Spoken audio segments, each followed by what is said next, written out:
hapon. Ako po si Trixie Cruz-Angeles. Ito po ang Luminous at live po tayo ngayon to discuss bakit ganon yung mga sagot ni Dr. Raquel Fortut sa kanyang press conference. We're not saying that it's wrong. In fact, meron kaming upon further reading, naintindihan na natin kung bakit nagsasalita siya in the way that she did, given na daming nagulat eh. So, let's look back. Yesterday or the other day, nagkaroon ng press conference or press briefing si Secretary Boying Remulla, DOJ Secretary Boying Remulla, along with Dr. Raquel Fortun, who is an eminent pathologist dito sa Pilipinas. Dalawa lang po sila at tinagurian siyang expert. Yes, I understand that some people are concerned about her political stand.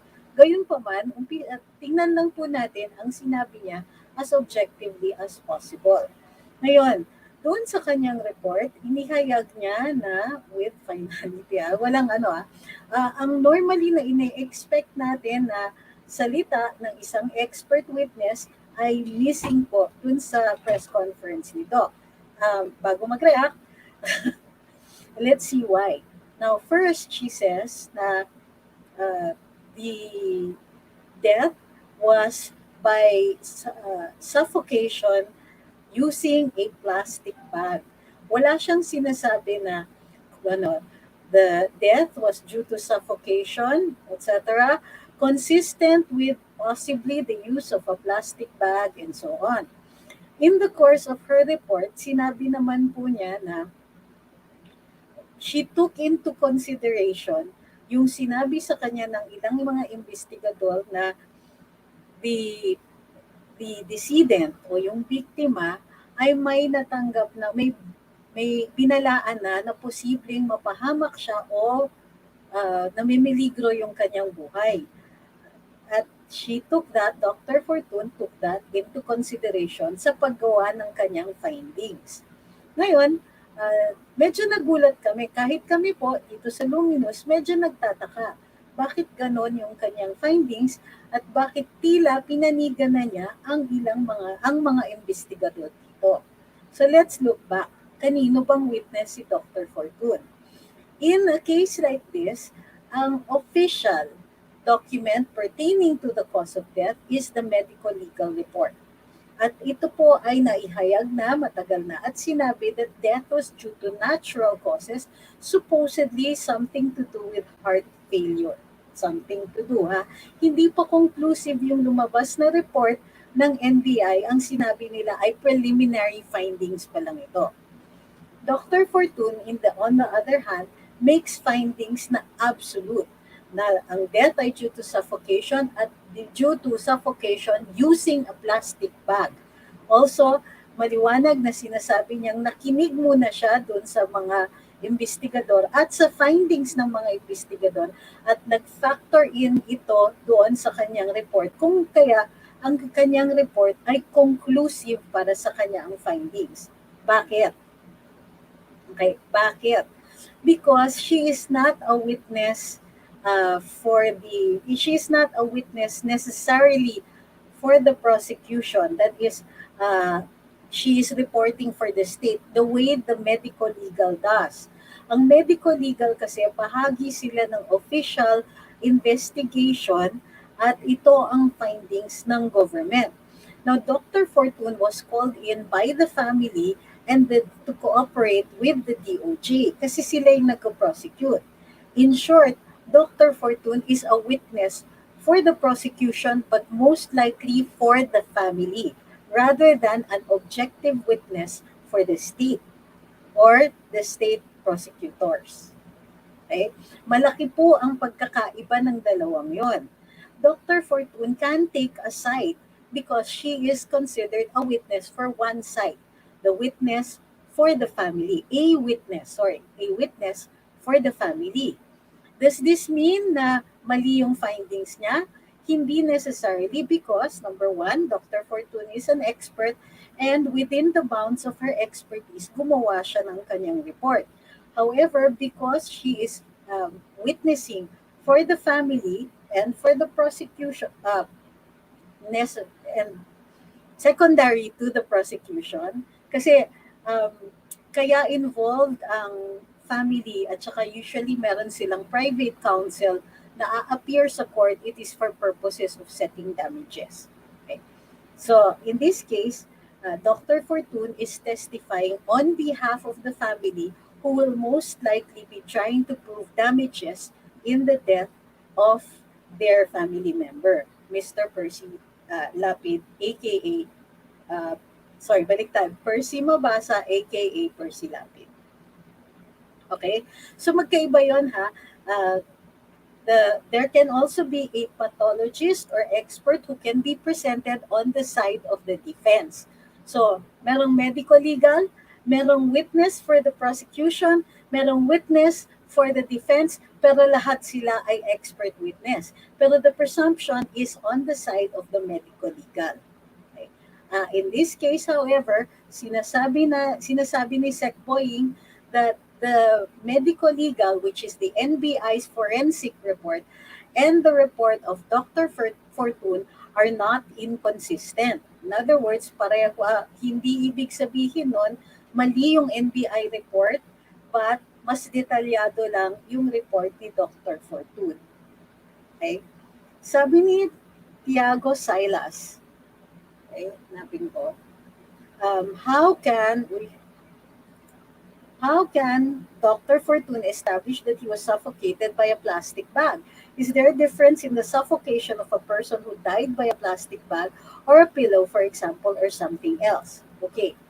Now, I actually found one study that is specific to suffocation using a plastic bag, taking into consideration the inhalation of carbon dioxide that is exhaled by the victim himself. Okay, so it is entirely possible. Ang ina-avoid namin dito din sa Luminous is to try to replace the testimony of an expert witness with our own. We are merely raising questions. But one of the things that I myself don't like to raise is whether or not tama yung findings ng expert witness. Ang posibleng questionin natin is kumpleto ba or masyado bang panig at nagpapakita lang siya ng mga facts that will support the prosecution's or the family's evidence or the family's case that they are trying to present. So, hindi ko isi-second guess si Dr. Fortune. Number one, she's the doctor, she's the pathologist, mayroon siyang expertise on that. And I have found at least one study that can show the markers of a person who has suffocated through the use of a plastic bag. So, yung paggamit na mismong plastic bag, very specific yung study na yun. However, we're not saying that that study is conclusive in every case. In other words, may basihan naman kung sasabihin ni Dr. Fortune yun, at ang sinasabi niya is ang conclusion niya was not just based on the evidence that was yielded by the body, but also the evidence of the findings of the other investigators. Okay? Okay. Sabi ni Owen Friday, independent pathologist next. No, because there's already one. It's supposed to be the medical legal of NBI. Pero hindi yun pathologist. For posibleng forensic investigator, or I'm not sure, baka pathologist nga yung medical legal. We have to see. So, the presumption is it was the NBI's medical legal first, and now yung report ni Dr. Fortune. And now, later on, the defense can present their own expert witness. Okay? Like in any trial, mayroong dalawang panig dito. At may panig ng prosecution, may panig ng defense. So Dr. Fortune is clearly testifying or presenting evidence on behalf of the prosecution or the family, if the prosecution and the family's case are not the same. Magandang umaga dun sa mga bago pa lang dumating. Hello po, refreshing to see you again, sabi ni Ma'am Maria G. Sabi ni Tata Lino, unahan ko, attorney, beyond scientific si Dr. Fortune, expert siya sa linya niya po, pero pag lumabas na siya sa linya ng siyensya, Di na siya reliable doon. Gusto mag-inject ng opinion niya. Well, she was asked for her opinion. Kaya nga sinasabi ko, I don't really want to bash Dr. Fortune or encourage bashing because we really need expert witnesses. Pero kailangan intindihin natin na eksperto siya, pero tumetestigo siya o sumasaksi siya para sa isang panig. At sinabi naman niya, maliwanag dun sa kanyang press conference or press briefing na yung kanyang findings took into consideration matters that were not uh, in relation to her examination of the body. Ibig sabihin, nakinig siya doon sa findings ng ibang mga investigators at wala siya naman sa lugar to question those findings by investigators kasi magkakasama sila sa isang panig.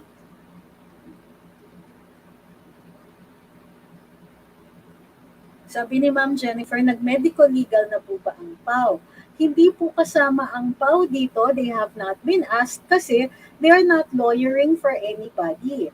Wala pa, hindi pa nga malinaw kung sino dito ang mga akusado maliban lang doon sa nagpipresenta na parang state's witness or yung confessed gunman plus plus. So titignan natin kung sila ay tinawag at kinuha na abogado para idepensahan ang isa sa partido, then that's when the PAW can come in. Before that, hindi po pwede.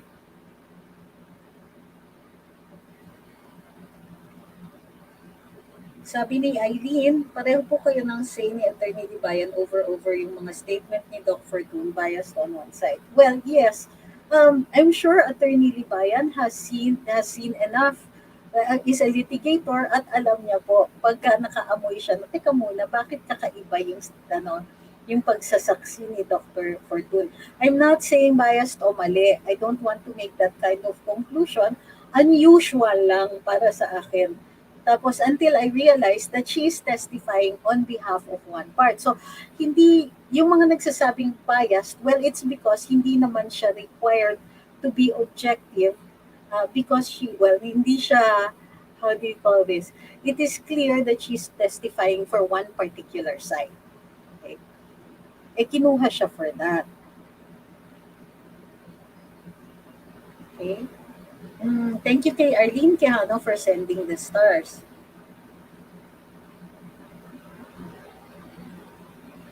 Sabi ni, huwag po naman tayong mag-all caps, guys. Sabi ni Victor Corpus, may indication ba ng defensive marks such as bruises or abrasions? Well, dun sa report ni Dr. Fortune and in the previous report, wala pong defensive wounds or any other kind of no indication of a struggle. Sabi nga ni Dr. Fortune, walang nakikitang outside cause of the death maliban nga lang dun sa yun nga, napatiran siya ng hininga. So, I'm sorry, I shouldn't laugh. Other than yung sinasabi niya that the possibility that the death was due to asphyxiation or suffocation via a plastic bag.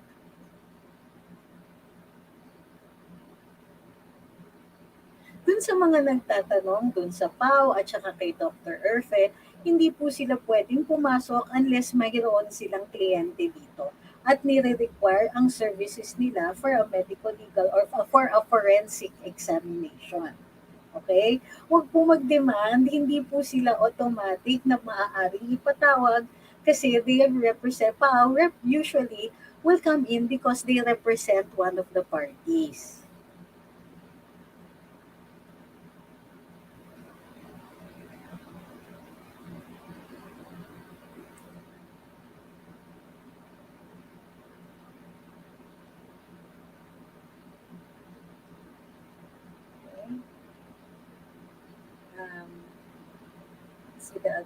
The external autopsy si doctor, meaning may influensya, sabi ni Ma'am Rosa Tadefa. Para sa akin, hindi kailangan kasi nga, she's already on the side of the prosecution, on the side of the family. So remember, kapag ang isang hearing o isang kaso, usually dalawa yung panig niya, lalong-lalo na in criminal cases, may panig sa prosecution, usually yan yung biktima, at may panig dun sa defense, at yun yung mga akusado. So, uh, pag sinabi niyo yung bias, well, she really is taking a side, but the side is for the prosecution. But that doesn't necessarily mean na mali yung findings niya. Okay?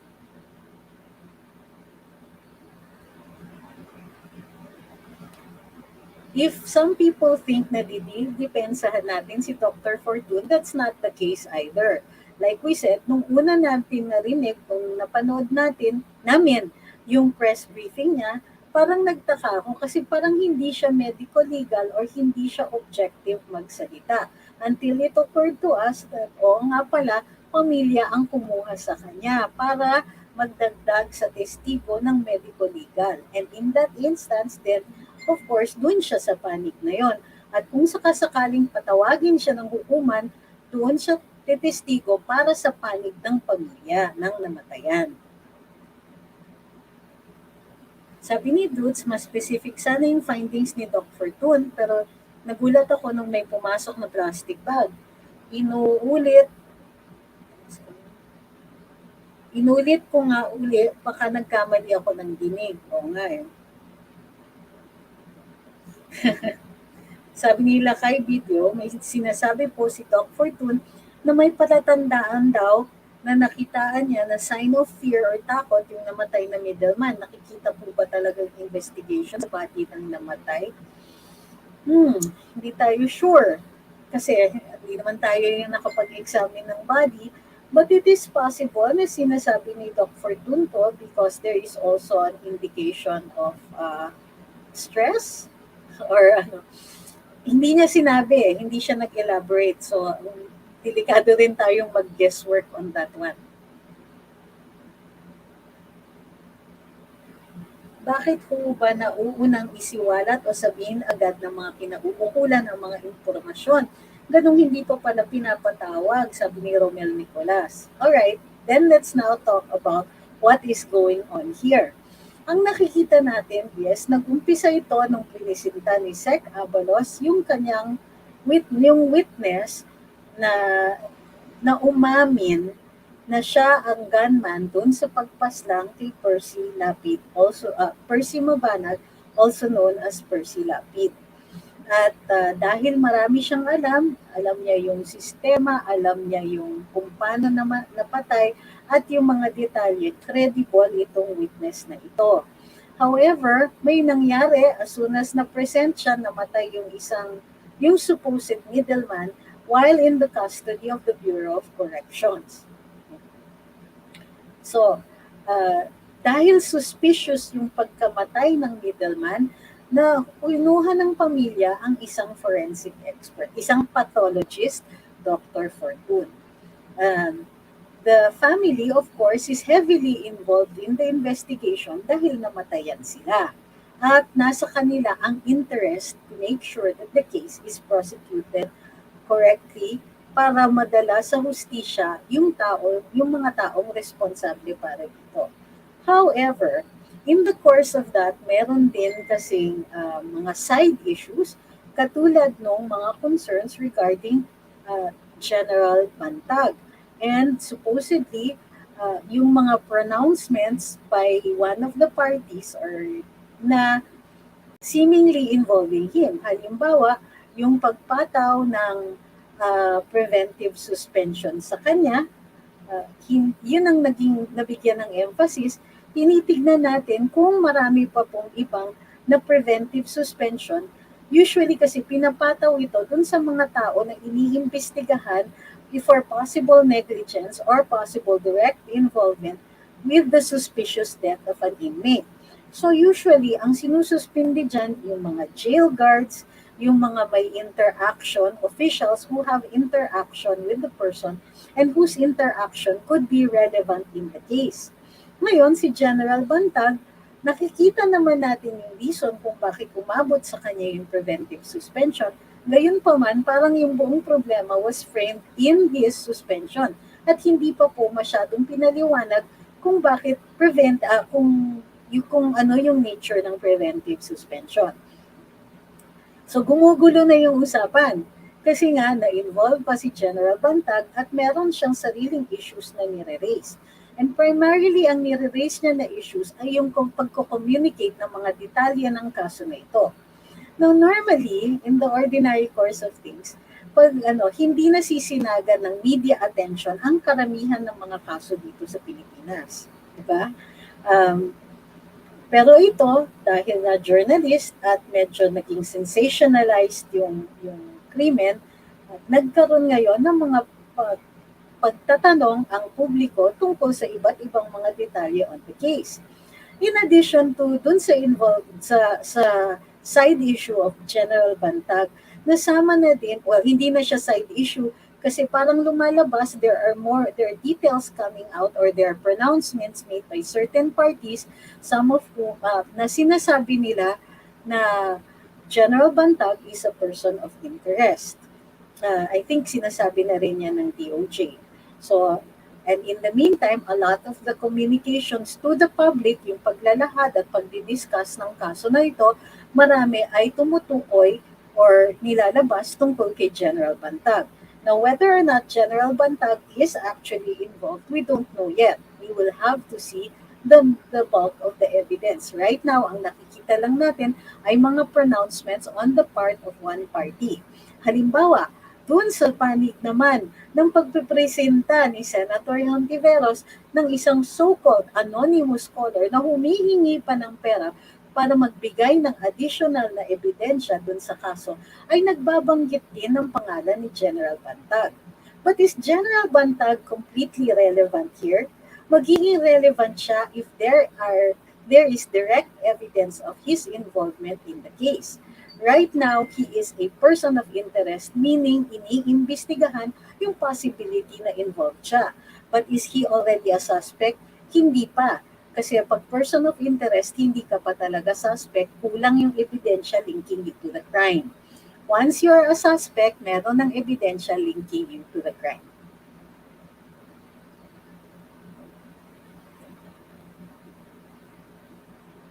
Sabi ni Gregorio, grabe ang fortune ni attorney. Pwede cardiac arrest sa puso at hindi natutulog dahil kinakain na niya ang shabu, hindi na pinapausok kasi wala walang galos. Okay? Well, isa pa pala yun. Yung pag-communicate that there was methamphetamine found in the urine or in the bladder of the decedent, of Mr. Mabasa, was also communicated. Pero does that support the case for homicide or even murder? Parang ito sa detail that was thrown out there. Ano yung purpose ng paglalabas ng detalye na yon? Diba? It is in the report. It was also mentioned in the press briefing. Tapos meron pang attention that's being given to an anonymous caller na wala naman pang evidentiary value right now. Magkakaroon ng evidentiary value ang isang statement kapag ito ay under oath na. Ano pa?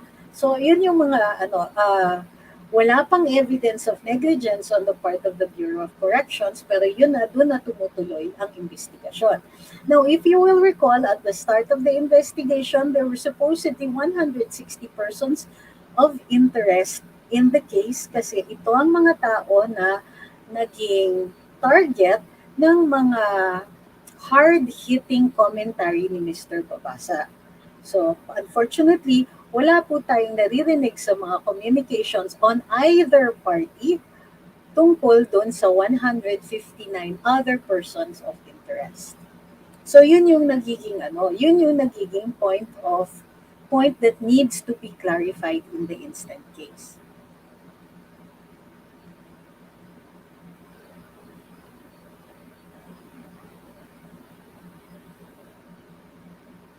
Isa lang ang maliwanag, attorney, sabi ni Lito, planado ang lahat para mawala si Bantag sa Q4.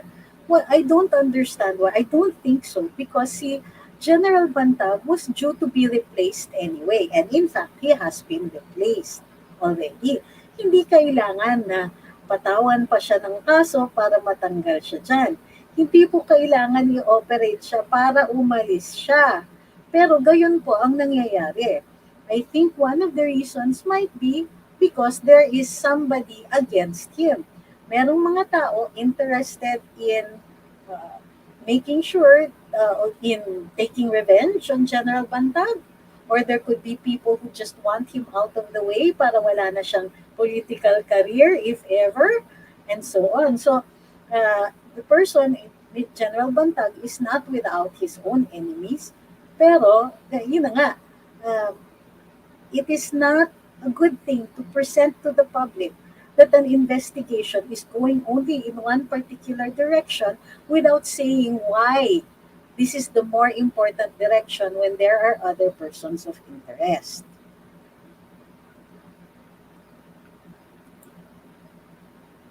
Sabi ni Efren Reyes, let's see if I can read it here. Um, Sabi niya, if, as Dr. Fortune said, that it is very possible plastic bag might be used to kill the middleman through suffocation, then she should be guided by the principle of, is there any struggle marks on the body of the person who might the cause of death is, medyo malabo yung tanong ninyo. Wala nga po. Sinabi na ni Dr. Fortune that there are no external signs. So kahit dun sa earlier na NBI report, there were no signs of a struggle. There were no defensive wounds of any kind. Now, para dun sa mga nagsasabi, merong supposedly a needle mark, diniscuss po yun ni Dr. Fortune at sinabi niya, post-mortem po yun and most likely was due to the embalming. Sabi ni Florina Salvador Granil, masyado na nasento ang lahat sa kaso na yan samantalang yung dalawang sundalo na inambush sa abra para gampanan ang tungkulin sa bayan ay hindi man lang mabigyan ng atensyon. Nakakaumay na ang media. Actually, madam, hindi po exception ito. Madalas marami sa ating mga sundalo at mga opisyal sa AFP ang namamatay in the course of their operations against insurgency and terrorism. Hindi po unique yung kaso ng dalawang sundalo.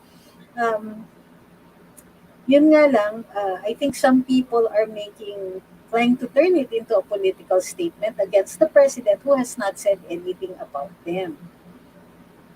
Um, I think it's unfair comparing presidents because President Duterte would go to the wakes of policemen or uh, our AFP officers and men pagka sila po ay in the service or in the course of doing their duty or operations against criminals or insurgents, terrorists, and so on, pumupunta si Presidente Duterte. But I think the comparison is not fair. Magkaiba talaga po sila ng sign. It doesn't mean that this president doesn't care about our uniformed services. Dun sa mga nag-all caps, paki-exercise ng konting restraint, babasahin namin kung hindi kayo naka-all caps. At saka of course, the other rule is, can we be respectful to each other? Sabi ni Jose Cabellion, ang mahirap kasi pag ang inilagay mo sa pwesto ay politikong tao, priority niya ang grandstanding kaysa proteksyonan ng kaso, iniisip niya yung pagpapaganda ng career, ngayon pumalpak si Bantag. Akala ko you were referring to somebody else.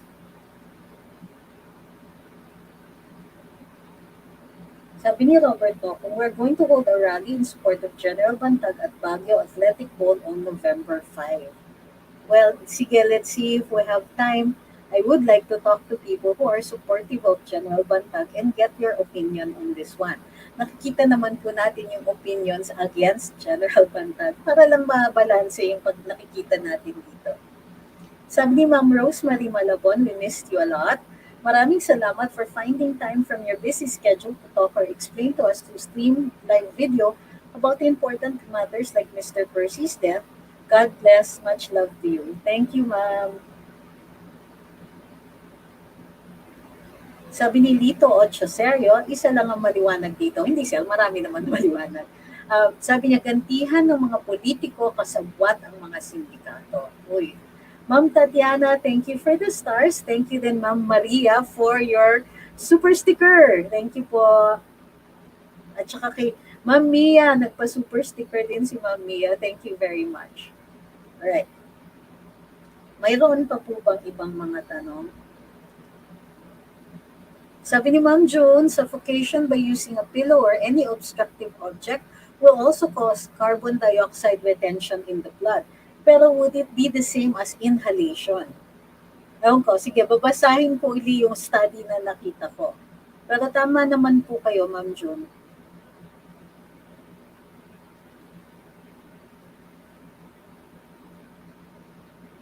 Maraming twists and turns itong kasong to, sabi ni Ma'am Pinay. Smoke and mirrors, perhaps.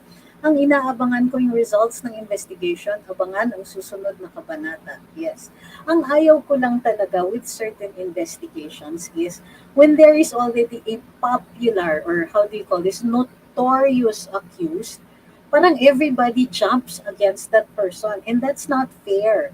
Para sa akin, kailangan makulong yung talagang guilty, not the one who just looks guilty. So, yung ganito na you're playing out the entire investigation in front of the media is not healthy for the system of justice. Yun lang ang maipupuna ko talaga na I feel strongly about.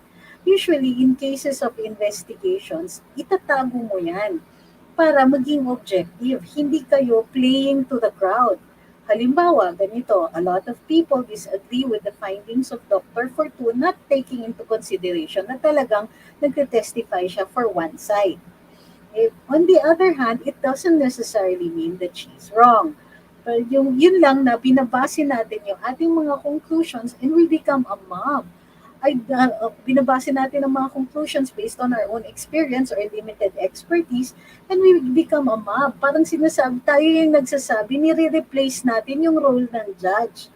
Wala po tayo dun sa lugar na mag-judge o magsabi kung sino yung dapat managot dahil hindi naman po tayo nakalagay sa pwesto na gano'n. We are, however, free to comment and we are also free to point out when something is going on that doesn't make sense. Ang job naman on the part of the government is to communicate this at the appropriate time. Hindi yung every time may nangyari, nire-report tapos hindi tayo sure kung what is real and what isn't real anymore.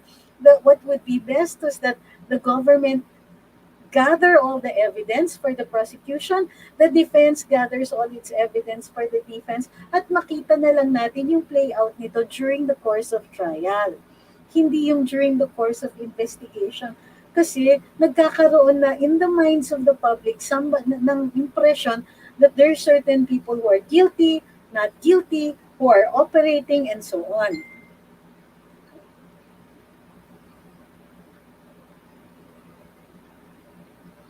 Masyado po, sabi ni socially anti-social, masyado po kasi madaldal ang mga authorities, masyado silang nagpapapressure sa media na hindi nakakatulong pagpus nakakasama pa. That is true. Because the media, while they have a role in the democracy, di ba? Kasi free speech yan eh. And they deliver information, sometimes their bottom line really is makapaglabas sila ng storya that will sell, that will have more clicks, that will have more subscribers, and so on. Ganun din naman ang ibang mga bloggers sa social media. They have to present their information or make presentations in a manner that is going to cause people to click, that will be more interesting, na mas maraming pupunta sa kanila. So, may mga tao dyan na ang kanilang presentation ay pagmumura, o kaya nakakatawa, o kaya napaka-dramatic, and so on. That's all right. But we also have to, kumbaga, educate the audience that not everybody who is dramatic or who is funny or yung mga nagmumura will be delivering good and accurate information. That's a toss-up.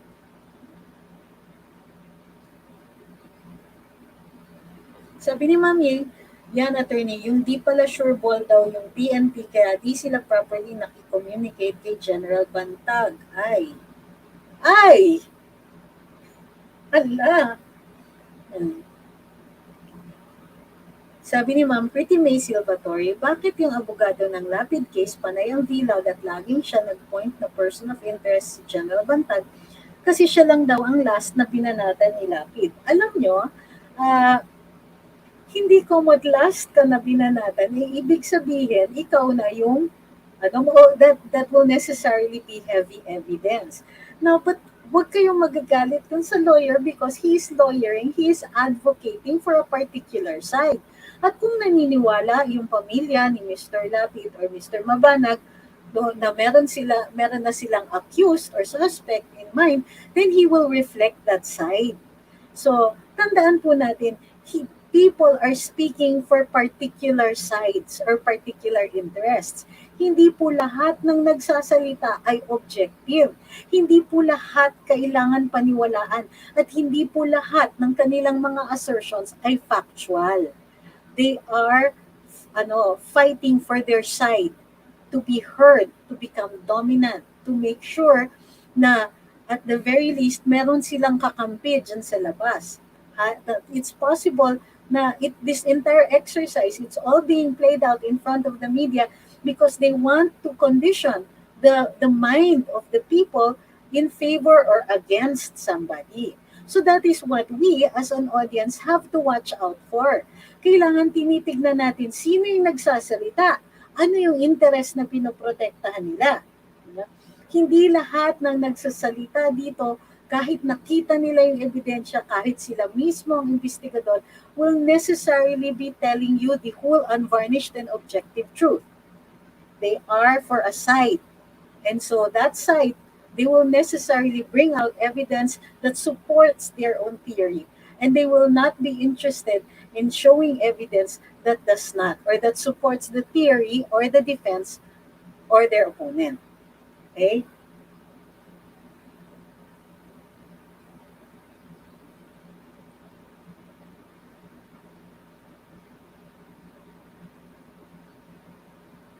Now, everybody has a theory, and that's okay.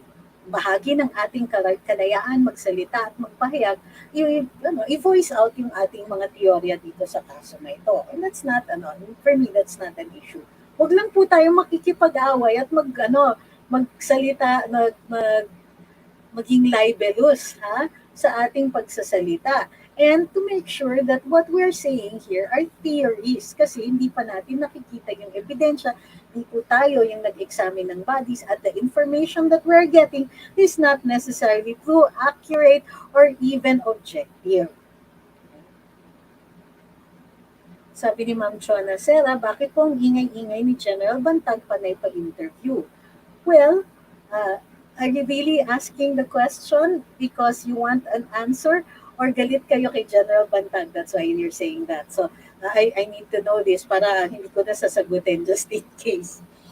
Baka lahat ng ito para matakpan ng issue, sabi ni Juan Manuel, sa nahuli na Shabu na kasangkot ng isang pulis. That's another interesting theory.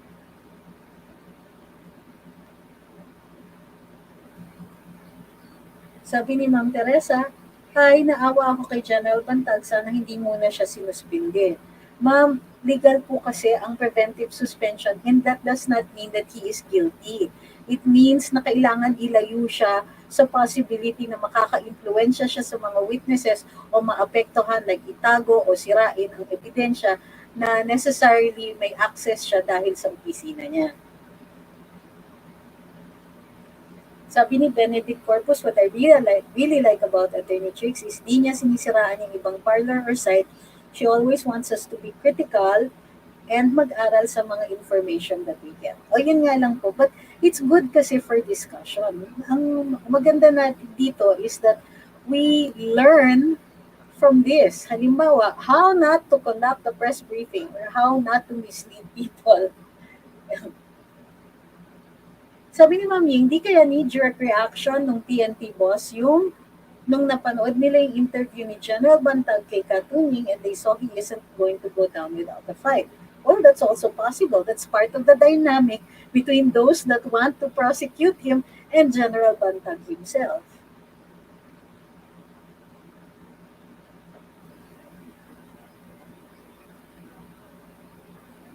Uh, Sabi ni Ma'am Tess, naawa ako kay General Bantag, napaka-unfair nila. Sabi ni Archie, baka what if yung mismong nadidiin ang gumagawa ng eksena? Pagulungin lang ang kaso at harapin ang naakusa. Kung matapang talaga, malinis siya. Hindi nga eh. Kaya nga ang sinasabi natin dito is the reason for the communications is already to convince the public. Could be to convince the public. And remember ha, dito, hindi natin sinisequester ang mga judges when they're handling a case like this. So makikita yung mga reactions ng taong bayan, yung reactions ng media, once this case goes into litigation. And tao din ang mga judges. So some people might be giving out all sorts of information, real or misinformation, with the hope or the expectation that they can affect not just public opinion, but the opinion of judges, justices, etc. Not that they will be, basta they're just hoping for the possibility, remote as it is, that they can affect the opinions of some people who are in a position to affect the case. Pwede rin kasi yung mga investigators maapektuhan.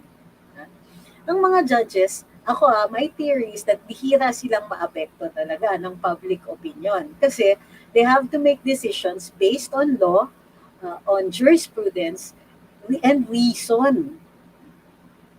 Pero there are people who think that they might be able to influence. So, not just public opinion, but those who have an effect on the case. Sabi ni April Aris, he has the freedom of speech. What the heck? Okay. Okay, mag-away. Lahat tayo nag-guess lang. So, pare-pareho lang tayo ng lagay, ha?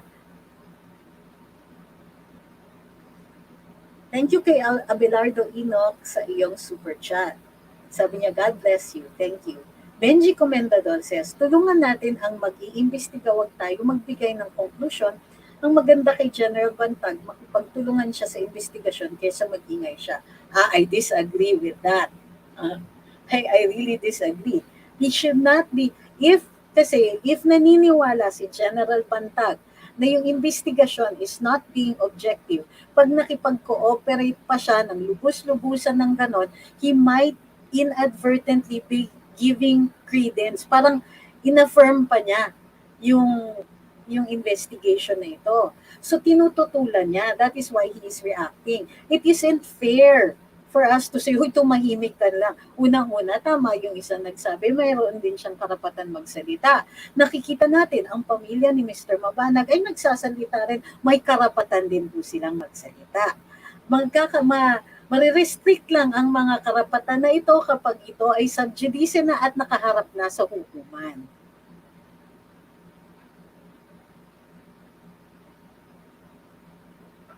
Sabi ni Ma'am Pretty May, thank you sa answer ng question. Ask ko lang sa kaso niya ngayon, sino ba dapat paniwalaan, ang NBI autopsy or private doctor autopsy? Kasi mas nakapani-paniwala ang NBI.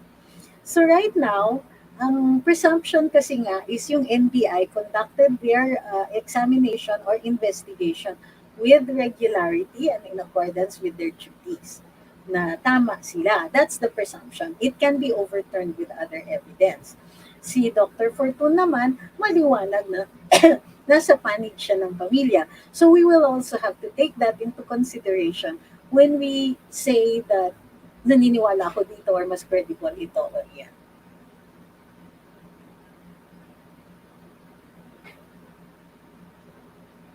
Sabi ni April, ang iingay din ng kabila, hindi naman siya ang kusang nagpa-interview. Gaya natin, may freedom of speech, bakit nagtataka kayo? Kung may mag-interview sa kanya, syempre pag-interesan siya. Mamiya says, nakakapagtaka lang. Bakit yung dalawang nasa PNP na mataas ang posisyon, hindi pinangalanan, puro lang si Bantag? Well, I think that is a fair observation. At maliwanag naman doon sa kay General Asuhin na medyo mahina yung argument niya to defend himself on that. Ang sabi niya is yung isang, I think it was director, yung isa, general, yung isa, sinasabi niya, kawawa naman kasi may career pa yung mga yon kaya hindi niya pinapangalanan at ma-affect yung kanilang career later on. Which is, yun nga, sumasagot naman ng ibang nasa panig ni General Bantag at sinasabi, bakit? Si General Bantag din naman but he can have a career after leaving the Bureau of Corrections. Why are you tainting his name now by identifying him na hindi pa naman siya officially a suspect? I think that's a fair opinion. Tama ba daw, sabi ni Dante Hain, ang ginagawa ng abogado ng pamilyang Lapid ng panayang bilag tungkol sa kaso na nadidiin nga si General Bantag. Dapat nakikita lamang sa minutes ng proceedings. Sa ngayon po kasi hindi pa sub judice. So, like I said, may mga lawyers who will try to influence the public's opinion in the hopes that maybe later on the investigators will also be affected by this public opinion, by the public opinion, di ba? Baka matakot sila na mamob mentality sila, mababash sila online and so on. So, the lawyer is possibly doing that because kung wala naman din siyang gagawin, yung panic naman ng kabila ang maririnig. So, this is going to escalate even more. Pero wala pong batas na nagsasabing hindi niya pwede gawin yon. Magiging sub judice lang yung kaso kapag nakaharap na sa hukuman.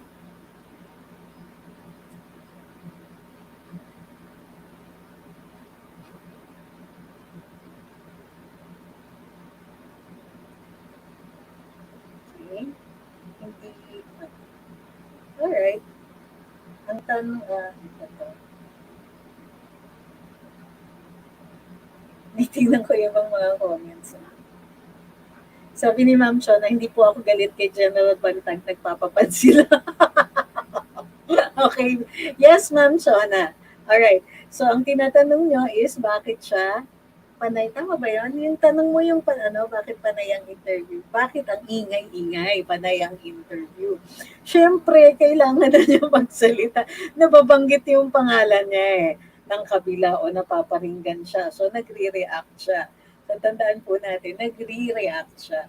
Ito, nagpadala ng star si Tim Ang. Sabi niya, kudos sa'yo, ikaw talaga best pag law information basis matututo ang mga viewers. Opo. Sabi ni Flor, bakit di po pinapangalanan yung dalawang generals? Nabasa na pala po natin yan. Robert Arevalo says, gaano kaya katotoo na maraming dinaan ng trabaho bago umabot sa gunman at doon pa manggagaling sa loob ng bakuran mo? Kaya na nag-get sir, paliwanag na lang please. Sabi ni Tani Tolentino, ang pinakamalaking butas ay bakit hindi nag-coordinate ang pulis na may middleman sa loob na dapat i-isolate at protektahan.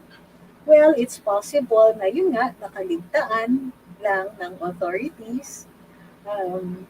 That's the most innocent explanation is nakaligtaan talaga nila or hindi nila naisip na habang nasa loob ng corrections ay maaaring mameligro yung buhay ng tao na yun. So, sabi ni Ma'am Susana, bakit ganun ang autopsy ni Dr. Fortune Busha? Di ko gusto ang kanyang sinasabi tungkol sa cost ng pagkamatay ng middleman, parang may something na di maganda. Well, like I said, she's testifying for the family. And so, yun nga, and also on behalf of the prosecution. So, kausap niya yung mga investigators at sinasabi naman niya na yung course ng kanyang pag-iimbestiga o pagsusuri dun sa katawan ng decedent ay na-inform ng mga investigador sa kanilang mga teorya at mga ebidensya na nalagap na nila.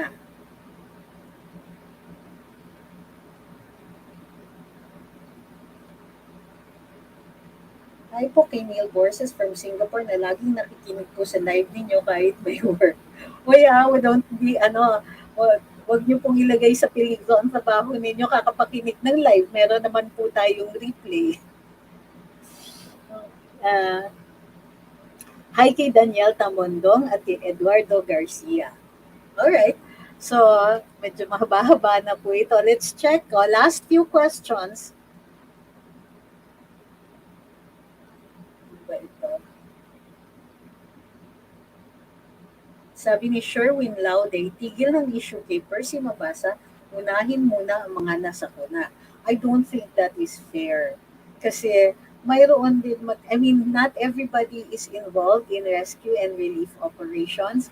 Mayroong iba naman na nakapagbigay na or nakatulong na.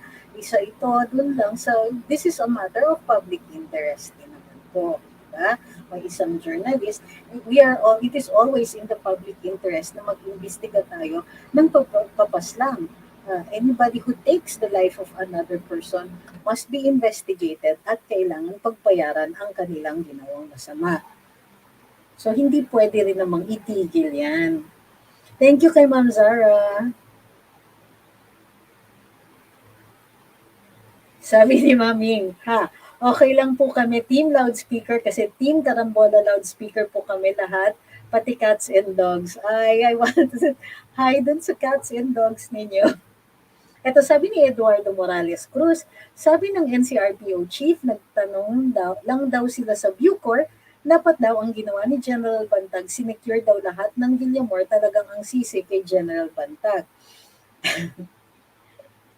Kailangan maliwanag din kung it was a simple question kasi normally yan, dapat may request o i-secure ninyo ito o i-inform nila, Chief Bucor, Chief, may ano na ganito, posibleng bantayan po ninyo at potential witness yung nandyan sa loob. Sabi ni Jaime Hidalgo, may possibility po ba na makarating sa Senado ang investigasyon? I don't think it's fair na the Senate or the House, pag nagko-conduct po sila ng investigasyon, ito ay in aid of legislation, hindi in aid of finding who the wrongdoers are. They are not a court. They're only inquiring to see whether or not they can amend the laws, create new laws, or repeal certain laws, or even order new rules to be made pursuant to certain laws over a certain matter related to what they are investigating. Hindi po we don't really encourage, lalong-lalo na pag live yung kaso, meaning wala pang result or wala pang findings, hindi pa nasa, or even kung nasa hukuman, hindi po fair kapag mag-i-investigate ang Senado o ang House, baka ma-affect po ang pagsisiyasat ng hukuman later on.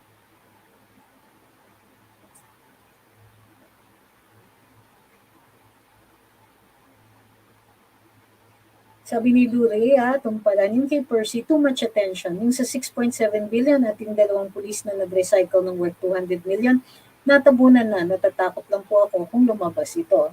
Well, may punto naman din po kayo.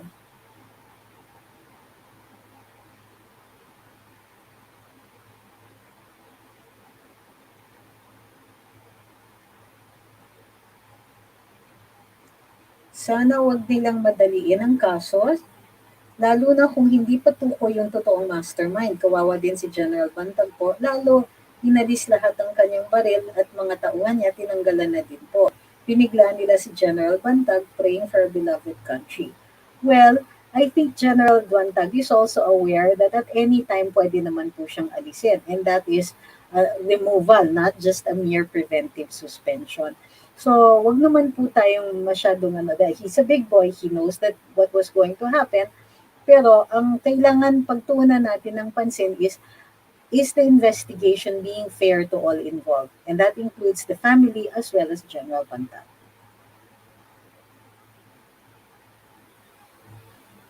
Sabi ni Ma'am Susan, hanapin ko dito, mas madali dito, malapit. The good thing about you being out of politics is that we can see you talking without prejudices. You say what you see is right and legal, more power. Maraming salamat po. But I'd like to think that I was also the same as a public official, subject to certain conditions set by the principal, and that was the president. Ay nako, sabi ni Mami, wag niyo nang imbitahin si Bantag sa Senate kasi bad trip sila ni Sir File sa Senado. Baka ma-walkoutan uli Senado at may mga contempt na naman. Grabe kayo. Sabi ni Sandy De La Rosa, mas masaya po ba kayo ngayon kaysa noong nasa Malacanang kayo? Where did that come from? Ganito po yon. Ang filosofiya natin ay kailangan masaya tayo anywhere we go. Ang happiness tayo yung gumagawa nun at hindi yan dapat dependent on external factors. We make our own happiness. We are responsible for our own happiness. So kahit saan po, kailangan marunong tayo maging masaya at kontento. Sabi ni Jimmy Mariano, mas maganda po yung dating live nyo. Sana ibalik nyo na lang yun kasi merong background pa na pang rockstar. Kina ano to eh, kina Attorney Ahmed ito eh. So, so does the background really bother you that much? Hindi naman po nagbago yung style ko ng pagsasalita. At actually, I'm not using my own setup. Pag nalagay ko na uli yung aking setup, then you will see a more familiar background and a more familiar style. Sabi ni Tim, yay, masaya parati si Attorney Trixie. Yes, kailangan, I am responsible for my own happiness kasi otherwise, other people will be able to control you. Kung kaya ka nilang bad tripin ng matagal, hindi, iba yung binabad trip mo ako, pues, sagutin kita. Yung mga bardagulan bad trip, iba yon. Pero yung long term, if some people might be able to control where you work, how you work, and so on, but they should not ever be able to control what's on your mind, especially on whether or not you're going to be happy. We make our own happiness. We will see people everywhere who can be content even with very little. At yan dapat yung filosofiya natin lahat. Marunong tayo maging kontento, marunong tayo gumawa ng sarili nating kaligayahan. So, minsan, ang kaligayahan ko, makapagsuot ng Converse, okay na ako doon. So, I don't have to be anywhere in order to enjoy those. I don't have to be anywhere para makapagpanood ng Netflix. Nakakauwi ako ng hapon para makapag-live, maka-relax. I get to talk to a lot of people and hindi na po ganun kalimitado ang aking pagsasalita. And that is a form and a source of happiness for myself. So, para dun sa mga nakakatawa eh. Kasi after I left work, ang daming, how do you call this? Yung mga bitter pupunta sa wall ko. Tapos sasabihin, bakit pa na yung parinig mo? Dude, naglalagay pa lang ako ng lyrics, naririnig ko sa radyo, susulat ko yung lyrics kasi maganda yung naririnig ko. Lahat yon ini-interpret nila as something from me. Na kesya malungkot ako, kesya bitter ako, kesya ganito, kesya ganyan. Never. You will not see that from me. I will not allow any other person to control my happiness. Sabi ni Sunny, mabuti naman po at ako rin ay masaya dahil mas lagi ko kayo napapanood. Sabi ni Tasha Del Mar, you are not yourself when you are in Malacanang. You're forced to say even when you are against it. I can neither confirm nor deny that that is true.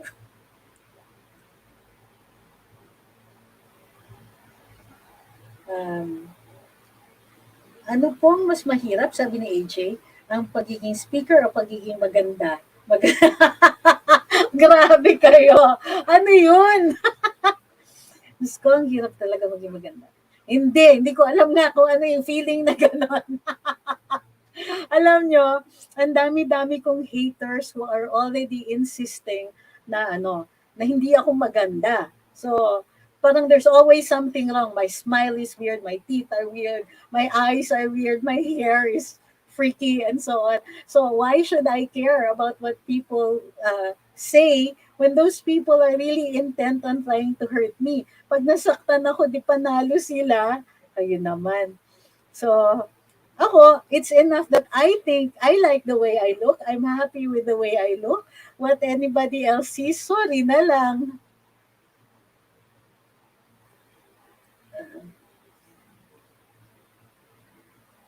Sabi ni Ma'am Jenny, one of my happiness is listening to your live. Uy, maraming salamat. Minsan mag-live tayo, yung wala lang. Yung hindi national interest. Sige, mag-open ako ng channel dito. Dapat gagawin namin yan noon, tapos na-appoint ako. So ngayon, pwede na akong gumawa ng wala lang channel. We'll talk about other things. Pwede tayong maghiritan. Ganon. I can talk about yung mga how do you call this, frequencies, spirits, ganun. Magkwentuhan tayo ng ghost stories or what we've heard. Kasi nga naman, undas ngayon, sayang. Pwede tayong magtsikahan. Pwede rin mamayang gabi kung gusto ninyo, kung willing kayong magtakutan tayo mamaya. Salamat kay Jade Kevin Santos sa kanyang super chat. At nag-hi siya kay Yoshi, Harry, and Jack Jack. Uy, wag niyong kakalimutan si Sir Berus. Send him some love naman. And he's such a big baby eh. Minsan tamaan ako sa mukha nun kasi he's so big. But he's basically still a puppy. Sabi ni Mary Jerry, I like how you handled being the press secretary then. Hope you're given again a new position in the government. Tama, you should always try to be happy in life whenever. Keep it up. Sabi ni Tasho, get together daw ng Luminous fans. Pwede. Pwede. That's ano. But although I'm not very good with handling a lot of people, pero siguro several get-togethers. Also, nag-out of town kami madalas, usually on weekends para hindi naaantala ang karambola. So let's see, baka magkita-kita tayo wherever you are. Wag lang yung mga abroad, medyo hinay-hinay ha. Di ba natin kaya? Sabi ni Edwin, we'll try to meet you again when we are in Manila.